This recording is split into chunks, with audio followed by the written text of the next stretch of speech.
Kamakailan ay may nagpadala sa aking sulat. Nadudurog ang puso ko dito. Ano? Ito'y galing sa isang babae na kinasal ko. 1 taon pa lang yata. Sa kanyang boyfriend ng 14 years. Akalain mong napakasad naman sa sulat. Bigla daw nawalan ng feelings para sa kanya ang mister niya. Wala naman daw silang malaking problema. Binibigyan naman daw niya ng laya ang mister niya. At sinabi niya, ano ba ang problema sa akin? Come on, tell me. Ayusin natin. Wala. Basta ganun lang, fall out of love na. Akalain mong may ganun pala? Eh, buti pa nga itong halaman na ito eh. Ayan, oh, natutuyo-tuyo na. Sa Miyerkules, iba na naman yan. Nakaprogram na, may kapalit na yan. Eh, hindi ganun ang tao eh. Yung taong very caring sa'yo, hindi lang ito sa pagitan ng mag-asawa, ha? Sa pagitan din ng magkapatid na maganda ang pakikisama. Sa pagitan din ng mag-ama o mag-ina. Sa pagitan ng magkakaibigan na maganda ang samahan. Aba, ina-expect mo, yan ay pang matagalan, pang walang hanggan. Tapos, shutdown na lang. Sakit na yan. Kasi hindi mo ina-expect yan eh. Hindi mo rin pinaplano yan. At gugustuhin mo bang i-plan yan? Sige nga! Magpapakasal ka ba sa pinakamamahal mo at sa tingin mo yung nagmamahal sa'yo nang may plan B ka? Plan B ko to pag niloko mo ako. Wala. Ang anak, lalo na ang bata, may plan B ba yan? Sakaling pabayaan siya ng kanyang magulang? May plan B ba ang bata sakaling maghiwalay, isipin ng kanilang mga magulang, hindi sila kundi ang mga sarili nila? Wala. Kaya ang kawawa, hindi naman yung naghiwalay kundi sila. Mahal na mahal mo ang mga anak mo, sobra-sobra. Hanggang ngayon binibigay mo. Paano kung dumating yung pagkakataon na magkasakit ka at pabayaan ka? Na magpasapasahan sila sa kung sino para sa iyo ang gagasta at mag-aalaga. Ha? May plan B ka? Wala. Kasi ayaw mo namang iplano yan, di ba? Kaya nga yung sumulat sa akin, alam po ba ninyo? Sa sulat niya, 9 months na yata. Hanggang ngayon, nasa bahay pa siya. Apartment na pinagsimulan nilang mag-asawa. Kahit na hinahatak na siya ng kanyang pamilya, anak, tara na. Tara na. Nandun pa rin siya. Bakit? Hinihintay pa rin niya sakaling bumalik sana ang mister niya. Pangalawa, hindi niya alam ang gagawin niya kasi wala yun sa plano niya. Kaya pwede ba, kapatid, lahat naman tayo naghahangad dito ng maganda at mabuti para sa ating kapwa, lalo na para sa ating pamilya. Lahat tayo dito nakapagsimula na. Lahat tayo dito may effort na. At lahat para sa atin ay umaasa na. Huwag tayong mangiwan sa ere. Huwag. Ang lagi mong motibasyon ay ang Panginoon. Kasama lagi ang Panginoon. Lagi kang magdarasal, isusurrender mo ang lahat sa Kanya. I-report mo ang lahat ng magaganda, pati ang mga pangit. Isama mo sa plano siya sapagkat in the first place, siya naman ang nagsabi sa iyo, mahalin mo ang taong yan, buong buhay mo, pakasalan mo. Siya naman nag-inspire sa iyo, ito ang pangarap mo para sa mga magulang mo, gawin mo. Siya naman ang nagsabi sa iyo, iayos mo ang buhay ng mga anak mo, itaguyod mo. Siya naman nagsabi sa iyo, tulungan mo ang kapatid mo. Siya! At sinasabi sa Bible, kung siya ang nagpunla sa isip at sa puso mo, isiguraduhin niya na magkakaroon ito ng bunga. Basta huwag kang bibitaw. Sinasabi sa ating unang pagbasa, hindi sasayangin ng Panginoon lahat ng pagod mo. Ibe-bless niya ito.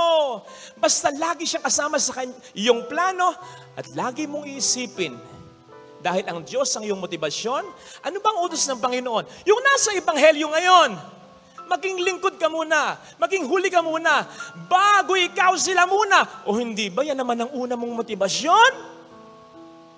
Hindi ang sarili mo, kundi ang mga mahal mo. Huwag kang magbabago.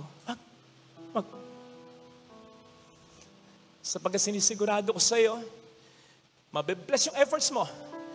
Pero pag ikaw'y nagbago, hindi ko alam kung ano mangyari sa'yo.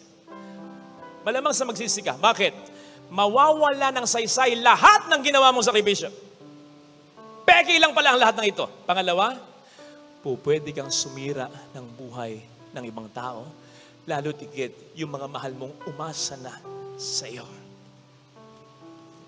Para naman sa mga taong pinaasa, para naman sa mga taong niloko, tinalikuran na lang basta-basta. Ito sasabihin ko sa iyo, huwag kang malungkot. Yes, ang Panginoon para sa iyo ay wala ring plan B. Wala siyang plan B. Bakit? Sapagkat kung ano ang maganda niyang plano para sa iyo, itutuloy pa rin niya kahit niloko ka, iniwan ka, kahit pinabayaan ka. Sapagkat kapag sinabi niya, hindi siya nang iiwan. Tinototoo niya. Basta ituloy mo magpapakabuting tao mo, ha? Huwag kang gaganti ng masama sa masama. Kapit lang. Hindi ka niya pababayaan. Lagyan natin. Marami kong mga nagawang kasalanan, mga kapalpakan, which have made me undeserving of all this. Yes. Pero alam ng Panginoon na ako'y nagsisi. Alam ng Panginoon na seryoso ang aking pagbabago. While I may be experiencing some of the consequence of all my shortcomings and sins in the past, in the present, kung papaano ko ginagamit ng Panginoon ngayon, ay patunay na pinatawad na ako ng Panginoon. Kaya mga kapatid, huwag tayong mag-alala gaano man kalaki ang ating pagkakasala. Lalo pat ikinukumpisal natin sa Panginoon at tayo nagsisisi ng talaga. Yes, while there may be consequences of our sins, hindi ito punishments. These are just consequences. So, ibig sabihin, kakampi natin ng Diyos, and these consequences will end. Hindi naman po pwedeng nakagawa ka ng malaking pagkakasala at nagsisi ka, doon na mag-e-end. Hindi. Pababawiin ka muna ng Diyos. Hindi naman po pwedeng nagkasala ka ng matindi at humingi ka ng tawad at nagbabago ka na. Okay na, sige, okay na. Kukunin na kita. Okay, wala nang mangyayaring maganda sa buhay mo. Hindi.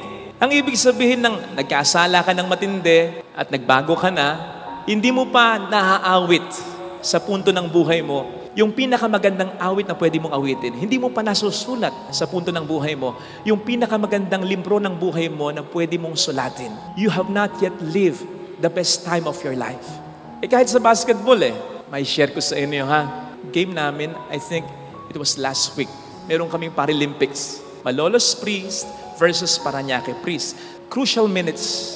Isa lang yata ang lamang namin or ganunan kami ng Parañaque. Naglapot ako. Dami kong turnovers. Tapos yung 2 free throw. Nalalamang kami sana ng 3. Isa lang yung lamang namin. Hindi ko pa na-pass. Talagang panlabas. Talagang pwedeng sabihin ni Coach Jigs, magaling naming Coach Father Chico Gracia, ay, Vidal, lumabas ka! Naglalapot ka! Sorry. Hindi naman ako nilabas. So, ibig sabihin, pinatawad ako kahit paano. Aba, crucial seconds, crucial minutes, pinasa sa akin yung bola. Dinibol ko. Pero habang dinidribble ko towards the goal, yung demonyo, si Taning, di mo ma-shoot yan. Ilang beses ka nagmintis. Huwag mo i-shoot yan. And then, sinut ko pa rin. Na-shoot. May kasama pang foul! Tapos, nung habang hawak ko yung bola for free throw, si Taning, hindi ka naman nakakashoot ng free throw. Kailan ka nakashoot ng free throw? Sige nga. Kwadrado kamay mo, Fidel. Kwadrado. Hindi mo ma-shoot yan.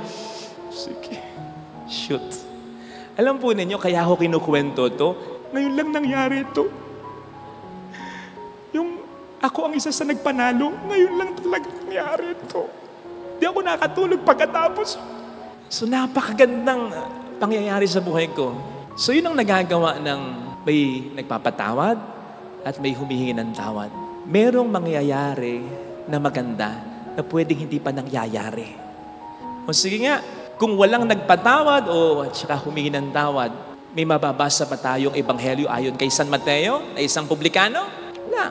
Kung walang nagpatawad na Diyos at walang humingi ng tawad, magiging pinuno pa rin ba ng simbahang itinatag ni Kristo si Pedro na nagtatuwag sa Panginoon ng makadatlo? Kung walang nagpatawad na Diyos at walang humingi ng tawad, sige nga, meron ba tayong mga santo, unang-una mga disipulo, magkakaroon ba ng malawak na pagkakakilala ng Kristyanismo? Itandaan natin, di ba? Lahat ng santo naging makasalanan din naman. And not to mention yung batayan ng ating pinagninilayan ng ating first reading. Yung sinabi ni St. Paul na mapalad ang tao na ang kasalanan ay nililimutan ng Panginoon. Alam niyo kung ano batayan nito? Ang batayan nito ay yung sinabi ni David. Alam natin kung ano ang naging kasalanan ni David. Di ba? Antindi. Nangalo niya siya. At dahil sa pangangalo niya, nakapagpapatay pa siya. Yung asawa ni Bathsheba. Grabe. Pero humingi siya ng tawad sa Diyos at pinatawad siya. Kung wala bang nagpatawad na Diyos at walang humingi ng tawad, magiging magaling ba siyang hari? Napakarami nating mga pinagninilayan ngayon, lalong-lalo na mga salmo, galing sa sulat at galing sa mga salita ni Haring David. At mayroon bang magiging hari na ang sasabihin pa ng Diyos patungkol kay Haring David? Yung puso ni David ay patterned sa puso niya. Pero nagkasala. Si David, ha? Nakita po ninyo, yun ang nagagawa ng Diyos na nagpapatawad at ganun din kapag ang tao ay humihingi ng tawad. Maraming mangyayari na maganda na pwedeng hindi na mangyari kung walang magpapatawad at hihingi ng tawad. Kaya sa ating relasyon sa Diyos, mga kapatid, kapag nire-remind tayo ng demonyo as regards our past, o di ba, ikaw ang sumira sa pamilya mo, o di ba, ikaw ang dahilan kung bakit may sakit ka ngayon, o di ba, o nagpabaya ka kaya hanggang diyan ka na lang. Whenever the devil is reminding us of our past, let us not listen. Lalong-lalo na kung nakapagsisisi naman tayo at nag-move on na tayo. Kung kikibuin natin siya, sige. Pero ang sabihin mo sa kanya, oo, alam ko yan, totoo yan. Pero ang mas totoo dyan ay pinatawad na ako ng Panginoon sa mga kasalanan kong yan. And then, tell Him of your future. Makababawi ako, makababangon ako, makahihingi ako ng tawad, mapapatawad ako, maayos ko ang buhay ko, maitutuwid ko ang mga liku-likong linyang ginawa ko, makaaahon ako. Siyempre, kukontrahin niya yan. Sabihin niya, hindi totoo yan, nandiyan ka na lang. Kung kakausapin mo pa rin siya, sabihin mo sa kanya, anong alam mo sa mangyayari sa buhay ko? Hindi ko sinuko sa iyong mga kamay ang buhay ko. Sinuko ko sa Diyos. At kapag nasa Diyos ang ating buhay, may pag-asa, may mangyayari pang maganda. Sigurado yan, sapagkat mararamdaman natin kung paano kumikilos ang kanyang mga kamay sa ating buhay. Yun ngang mula sa kawalan, from nothing, He created everything, mula pa sa something, yes, maging mula sa kasalanan. Diba Romans 8:28 states, all things work together for the good of those who love Him. And when we say all things, that includes our sins. Kayang makagawa ng Diyos ng pagkapala mula sa pagkakasala. Lalo pa kung tayo hihingi ng tawad sa Kanya at magbabago ng talaga. Ito sanang hilingin nating biyaya sa ating banal na misa. Ikaw ang bida sa buhay mo, nag-iisa ka sa mundong ito, mahal na mahal ka ng Diyos. Hindi niya pababayang magtapos sa problema ang buhay mo. Basta manampalataya ka sa Kanya. Laban. Kapit lang.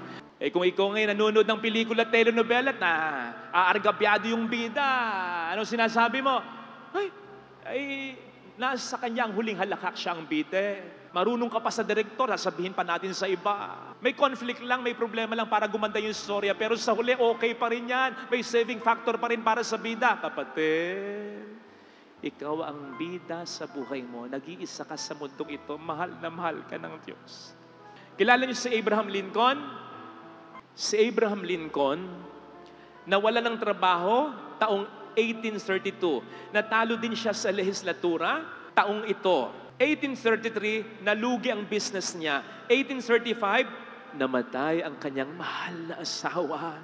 1836, nagka-nervous breakdown siya. 1838, natalo sa pagiging Speaker of the State ng Amerika. 1843 at 1848, natalo sa Kongreso. Rejected for the position of land officer noong 1849. Defeated in the Senate, 1854. Defeated for the nomination for Vice President of the United States in 1856. Defeated again in 1858. Akalain yun, puro period 2 eh. Pero in 1860, siya ang naging presidente ng Amerika. Napapansin nyo ba? Sigurado ko napapansin ninyo. Hindi lang kayo makapagsalita, nahihiya kayo. Siguro minsan napapintasan ninyo yung simbahan, bagamat maganda nga, pero may mga palitadang sablay, may mga naglabas na mga wire. Tingnan nyo yung mikropono, nandito, wireless nga ito, pero nandyan may wire. Ang daming mga patsi-patsi pa. Sasagutin ko yung komento ninyo, hindi pa maayos kasi hindi pa tapos. Hindi pa maayos ang buhay mo kasi hindi pa tapos. Ang Diyos, may inaayos pa ang Diyos. At hindi lang niya inaayos yung labas, inaayos din niya yung loob. Yung loob mo, para mas maging matatag ka, para mas maging malapit ka sa Kanya, para makita mo kung paano gumagalaw ang Kanyang mga kamay sa iyong buhay, sa iyong pamilya. Mind you, may mga problemang mas nagpagkakaisa sa pamilya. Kapatid, kung yung solar system, ayos na ayos gumagana ng maayos Alam ba ninyo na kung konti lang, mapakonti lang na malapit tayo sa araw, masusunog tayo, pero tansyadong. Maayos na maayos. Kung yung solar system na ayos niya ang buhay mo, hindi niya maayos. At kung yung solar system na walang buhay, inayos niya, ikaw pa kaya na buhay? Na mahalaga sa Kanya? Father, kung inaayos niya, bakit may sakit pa rin ako? Bakit ganito pa rin? Marunong ka pa. Ikaw na mag-ayos. Di ba, minsan ganun tayo? Ikaw na. Teka, inaayos ko Diyan ka. Ba't ganun ang ayos? Ako ang nag-aayos, di ba? Pupwedeng sa tingin mo, he is failing. Sa tingin mo yon, hindi sa tingin niya. Malinaw. Hindi lang yon ang paraan niya. Marami siyang paraan. And He may allow you na isipin, He is failing in your terms. Basta you allow Him to win in His terms. Lahat ng nagpunta dito, hindi naman gumagaling lahat May mga kaibigan pa akong malapit sa akin, hindi naman gumaling Pero wag mo sabihing natalo sila. Wag mo sabihing natalo sila. Hindi ikaw nasa kalagayan. Hindi ikaw yung namatay na payapang namatay. Hindi ikaw yung namatay na walang pagsisisi sa buhay. Hindi ikaw yung namatay na pagpikit mo, pagdilat mo, ang Diyos ang sumundo sa'yo. Hindi ikaw ang nasa kalagayan niya. Kaya wag mo sabihin na talo siya. Hindi ka matatalo. Kung sa simula pa lang sumasampalataya ka na at hanggang dulo. Tagal ko nag-iisip ng i-homily ngayon. Tagal. Alam po ninyo, kanina, siguro 2 a.m. gising pa ako. Hindi ko talaga binibitawan. Ayan, alam nila yung sermon ko nung hindi pa napapolish, hindi pa ang pangit talaga. Kaya sabi ko, Lord, ano ba yung sermon ko? Nakakatulog ako, kakaisip. Pagising ko, maliligo na ako. Alam ba ninyo, natapos ko yung sermon ko ito. 30 minutes lang, pero buong araw akong nag-iisip, wala. Pinatulog niya ako. At sa pagtulog ko, kumilos siya. Kasi siguro sinasabi niya, kanina ka pa isip ng isip, hindi nga yan ang gusto mong sabihin mo Patulog ka. Pagising mo, sasabihin ko sa'yo. Kaya kung minsan sinasabi sa atin, mabait yan pagtulog. Kasi pagising tayo, gusto natin tayo. Sabihin mo, Lord, sige, ikaw nang bahala. Pero, aligaga ka pa rin. Hindi ko sinasabing huwag kang mag-ingat. Hindi ko sinasabing huwag kang magtrabaho. Lumaban ka, pero pabayaan mo siya na kumilos sa buhay mo. Magtiwala ka sa kanyang proseso. Ang sabi sa Salmo 121, hindi natutulog ang Diyos. Kaya habang tayo natutulog, siya ay kumikilos. Yung pagtulog na yan, dapat hindi lang literal yan. Yung pagtulog na yan, dapat figurative din na, Lord, ginawa ko na yung kaya kong gawin. Inilalagay ko ang buhay ko sa iyong mga kamay. Patulugin mo ko nang gusto kong maniwala at maramdamang kumikilos ka sa aking buhay. Ito sana ang ating ipagdasal sa banal na misa. Nagpapakabuti ka naman. Wala ka namang inaargabyadong tao. Pero bakit ang daming problema? Sana pala nagpakasama ka na lang. Sana pala nandaya ka na lang. Sana pala hindi ka na lang nagsisimba. Mahirap pa yung umaasa. Yun ang sasabihin sa iyo ng Diablo. Pero, sinong paniniwalaan mo? Yung Diablo? na sinisiraan ang Diyos? O ang Diyos na sinasabi lamang naman sa iyo, sisirain ka ng dyablo? Tama yung slide kanina, may hawak-hawak na bata, si Satanas. Pero kaya pangit yun, simbolismo yun. Hindi ka aalagaan ng dyablo. Unti-unti niyang papapangitin ang buhay mo. Akala mo lang hindi ka nahuhuli. Akala mo lang, okay pa yung buhay mo eh. Wala ka pang problema eh. Akala mo lang, wala ka pang sakit, marami ka pang pera. Akala mo lang yun! Pero pinapapangit ka na niya unti-unti. Pati ang pamilya mo. Eh ang ating Panginoong, ayan o, hawak-hawak yung tupa. Madungis yan. Naglalakad yan sa lupa lang. Mainit ang sikat ng araw. Mabaho yan, mapanghiyan. Parang yung ating buhay na batbat kung minsan ng paghihirap. Pero kapag ikaw ay tupa ng Panginoon, alaga ka. Yun yung kapayapaan eh. Hindi kinakailangan maganda ang mangyari. Lahat no. Ang kailangan mong maramdaman, nandyan siya sa lahat ng magiging pangyayari sa buhay mo. Again, sino ang paniniwalaan mo? Sana ang paniwalaan natin ay ang ating Panginoong nagsasabing, naparito ako upang bigyan ka ng buhay na ganap at kasiyasiya. Now, pwede mo sabihin, Father, gustuhin ko mang maniwala. Eh, ang layo ngayon ng nararanasan ko sa buhay na ganap at kasiyasiya. Dami kong problema. Naintindihan kita. Pero sana intindihin mo rin ito. Bakit ba sa Biblia, tinawag ng Diyos si Abraham na Abraham? Ano ibig sabihin ng Abraham? Father of many nations. Kailan siya tinawag ng Diyos na Abraham, Father of many nations? Nung may anak na siya, wala pa. Super tanda na nilang mag-asawa, wala pang anak kahit isa, pero tinawag, Abraham. Abay, kung makikita mo nun si Abraham, makikipagkilala ka sa kanya, sasabihin ko, Father Fidel, pangalan mo. Alam ko, ibig sabihin ng Abraham, sasabihin niya, Abraham. Ay, ilan ng anak mo? Wala. Bakit nagpangalan ka ng ganyan? Sabihin ni Abraham, sabi ng Diyos, ito daw ang pangalan ko eh. See? Kahit anong sabihin mo, sabi ng Diyos, sinong pangalan ko eh. Si Gideon, hindi pa siya nakakahawak ng armas. Hindi siya maalam sa pakikipagdigma, pero hindi pa man nakakahawak ng armas. Ang sabi ng Diyos sa kanya, sa pamamagitan ng isang anghel, mighty warrior, makiting na mandirigma. Oh, sige nga, hindi ka man mahihiya. Pero sabi ng Diyos, ang matindi si Noe, nung kapanahunan niya, walang ulan. Kahit isang patak, wala silang naranasang ulan. Akalain mong walang ulan, tapos sasabihin niya, babaha. Alang ang ulan, di ba? Pero kahit wala siyang alam na ulan, gumawa siya ng bangka. Bakit? Sabi ng Diyos. Ang sabi ng Diyos sa'yo, buhay na ganap at kasiyasiya. Kahit meron ka ngayon mga problema, nanimala ka. Siya nagsabi, di naman ako. Shit. Mas paniniwalaan mo ba yung sinasabi ng demonyo na hindi ka nagagaling? Na wala na mangyayari maganda sa buhay mo, na hindi na magbabago yung anak mo, na puro na lamang iyak ang gagawin mo sa buhay. Sino nagsasabi nun? Sigurado ko na hindi sasabihin yun ng Diyos sa'yo. Kung gano'n na lamang ba ang buhay mo, di dapat wala ka na. Di ba? Nandito ka pa eh. Habang may buhay, may pag-asa, at hindi galing sa'yo yung pag-asa, ang Diyos ang nagsasabi sa'yo, lumaban ka pa. Akala mo lang ikaw yung lumalaban, ang Diyos ang lumalaban para sa'yo. Ay, isipin po ninyo, ano? Ay, ano? Yung tupa, sumusunod sa pastol. Alam ba ng tupa kung saan pupunta? Hindi. Ba't siya sumusunod? Alam niyang mabuti yung pastol. Ikaw, may aso ka. Sabi mo sa aso mo, kain ka, kain ka. Lumalapit yung aso. Pagdating ng aso, binambo mo.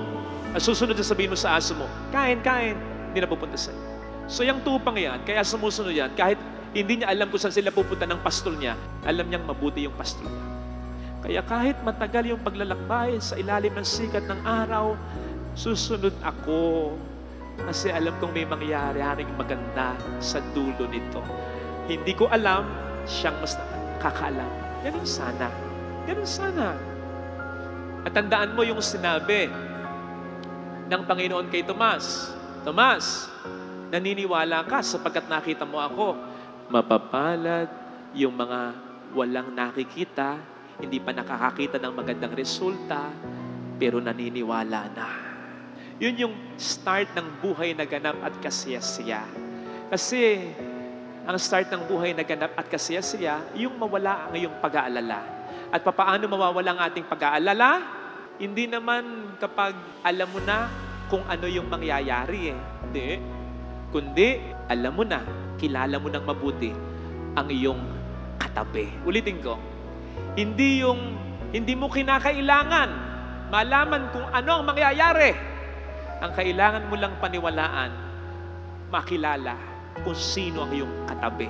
Sabi ko kanina, masarap kasama yung gagawin ng lahat para sa iyo. Pero may hangganan ng kakayanan ng tao. Sana maniwala ka. Sana maniwala ka. Ikaw yung nag-iisang tupa. Wala kang kaparehas sa mundong ito.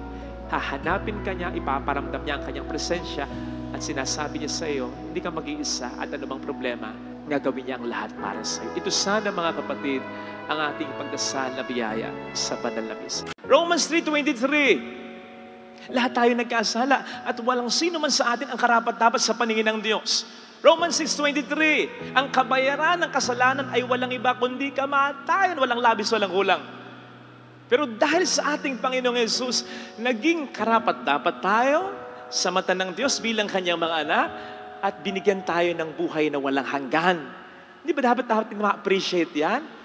At hindi kaya pwede nating ma-imagine as regards that, yung sakit na naidudulot natin sa Diyos. Huwag na natin gawing sakit lang. Huwag na nating palabnawin yan.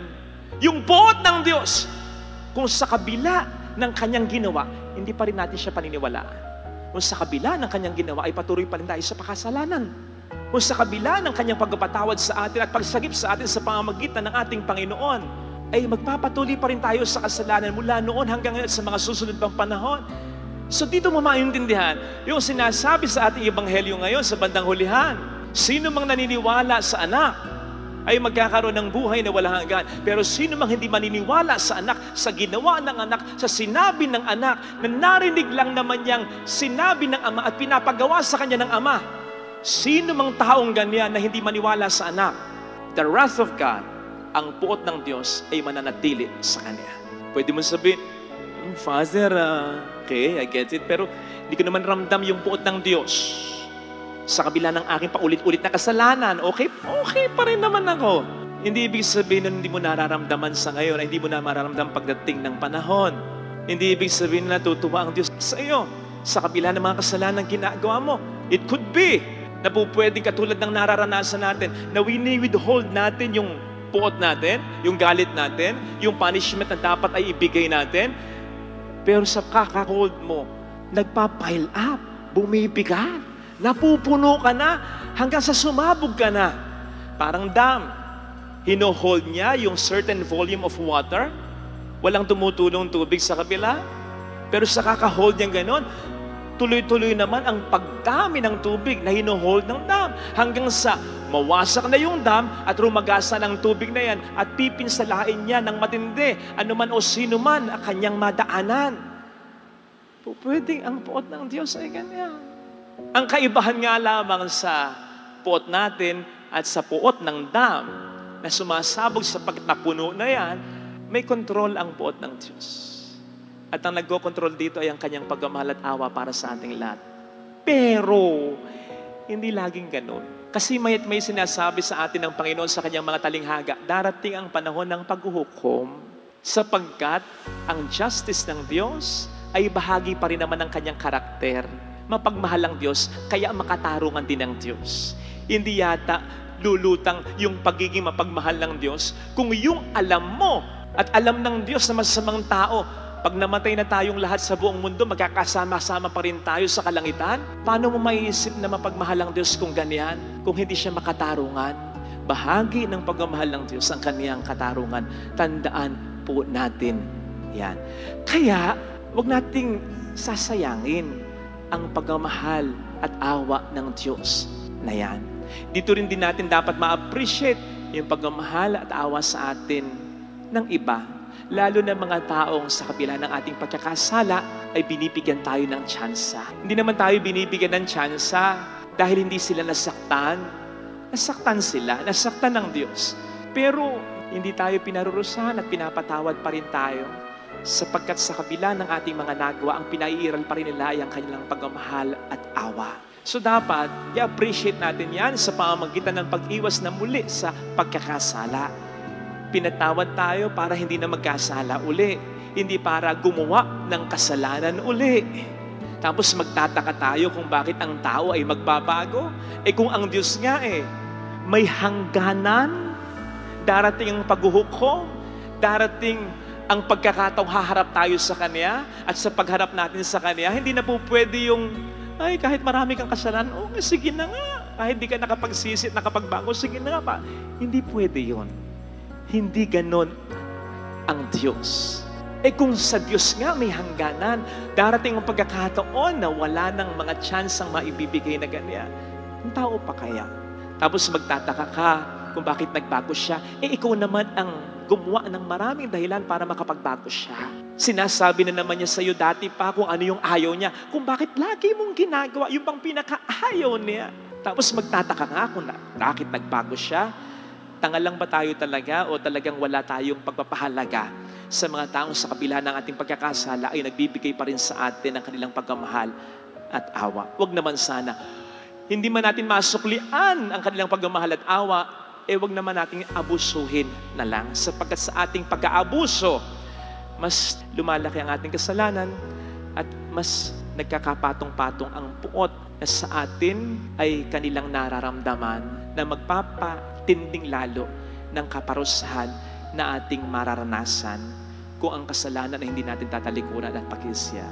O sa misang ito, mga kapatid, i-appreciate natin yung puot ng Diyos. Sa papaanong paraan, isipin natin kahit yung mga simpleng kasalanan. Nasa kabila ng mga kasalanan ito, na minsan ay masasalitan pa ng mga seryosong kasalanan, buhay ka pa rin. May pamilya ka pa rin, nakararaos ka pa rin, may negosyo, may trabaho ka pa rin. Doon mo ma-appreciate yung pagmamahal at awa ng Diyos. Kung ma-appreciate mo at paniniwalaan mo yung puot na nararamdaman ng Diyos kapag nagkakasala tayo sa Kanya. At sana'y makita rin natin kung gaano tayo kamahal na mga taong sa atin ay mahalaga kung sa kabila ng ating mga pagkakamali sa kanila ay nandyan pa rin sila. Mas lalo natin sila sanang mahalin sapagkat iba yung pagmamahal na sa kabila ng ating mga nagawang pagkakasala ay tayo ay minamahal.